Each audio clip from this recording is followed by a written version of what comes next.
नमस्कार दोस्तों, आज का टॉपिक है उच्चारण। देखो, उच्चारण कहते हैं कि उच्चारण कहता है मुख से ध्वनियों के उच्चारण के लिए अलग अलग स्थान है और उच्चारण स्थानों की ध्वनियों को बोली कहते हैं। यहाँ चित्र में सारणी रूप से ध्वनियों का स्थान दिखाया गया। सबसे पहले हमारा जो ये वाली जो भाग होता है नासिका। नासिका से हमारे उच्चारण जो होता है अंश, ढ, य, न, मो। तो क्या होता है अंश, ढ, यो, न्यो, नो, मो। अब उसके बाद इसकी नाक की जो इस बारे दोनों जो छोर के भाग है इसमें होता है मूर्धार मधुतन।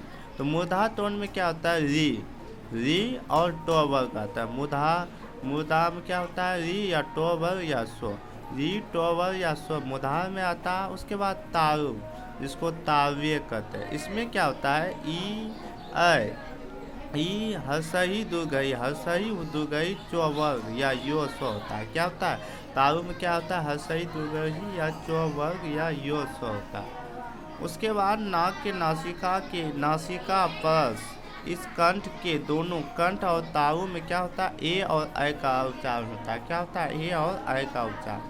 और इसके कंठ के निचले वाले बात जिसको कंठस्थ कहते हैं, कंठस्थ में क्या होता है ओ, यानी ओ कंठस्थ का मतलब ओ आ अंश को वर्ग हो, ओ आ अंश को वर्ग हो। अब उसके बाद इसकी चित्र में दंत मूर्त। दंत से क्या होता है दंत मूर्त से दो रो या रो होता है। क्या होता है यो या रो होता है। दंत से क्या होता है रो या दंत मूल में क्या होता है रो या रो दंत से होता है। उसके बाद इसकी दंत के दंतस्य का मतलब दंतस्य या दंत का मतलब होता है तो वर्ग या स्व। तो वर्ग के जितना भी होता है जैसे तो थो दो धो नो, तो इसके वर्ग में क्या आ जाता है स्व का उच्चारण आ जाता है। उसके बाद दंत प्लस ओठ बराबर क्या होता है वो। तो दंत प्लस ओठ का उच्चारण किससे होती है तो वो से।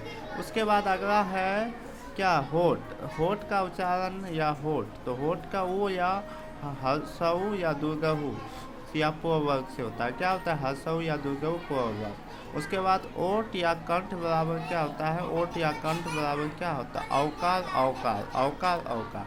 आइए उच्चारण को विभिन्न सारणी के रूप से व्यक्त करते हैं। तो ये आपकी एक नंबर में ऑब्जेक्टिव पूछा जाता है जो बहुत महत्वपूर्ण है उच्चारण। तो स्थान क्या है वर्ण और नाम। सबसे पहले कंठ का जो उच्चारण हमने आपको बताया ओ आ को खो गो घो अंघो हो। तो ओ से आ और घो या हो या को वर्ग से लेकर या इसी को क्या कहते हैं कंठस्य वर्ण। यहाँ आपको हम बता दिए थे कंठस्य वर्ण होता है। उसके बाद तारु में क्या होता है ई हर्षई चो छो जो झो यो। उसके बाद यो स्व।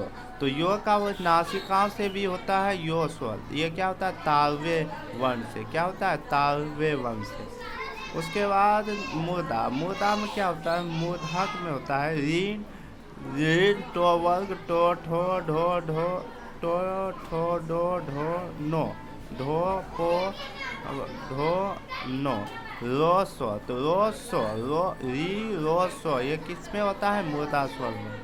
अगला है दन का जो होता है तो थो दो धो नो रो स्व जिसमें आ गया तो वो दंत से हुआ। तो दंतस्य वर्ण इसको कहा जाता है। नाम में इसको क्या कहेंगे दंतस्य। ओठ का उच्चारण होता है उ हर्षहु दुर्गहु को फो बो भोम। तो हर्षहु दुर्गहु किससे ओठ से और ये ओठस्य वर्ण कहते हैं। इसका नाम क्या हो गया ओठस्य। उसके बाद कंठ और तालु किससे होता है ए और ऐ से। अभी हम आपको बताए थे कंठ और तालु किससे होता है ए और ऐ से। इसको कंठस्य वर्ण कहते हैं। क्या कहते हैं कंठस्य वर्ण। उसके बाद कंठ और ओठ पर कंठ और तालु ए ऐ कंठ और ओठ बराबर औकार ये कंठस्य वर्ण कहते हैं। क्या कहते हैं कंठस्य वर्ण। उसके बाद दंत और ओठ तो ये क्या हुआ वह इसको दंतस्य वर्ण आते हैं।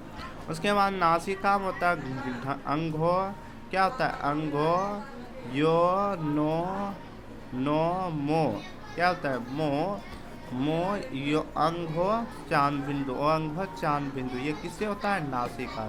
आई हो कि आपको पता चल गया कि नासिका का किस तरीका से उपयोग किया जाता है।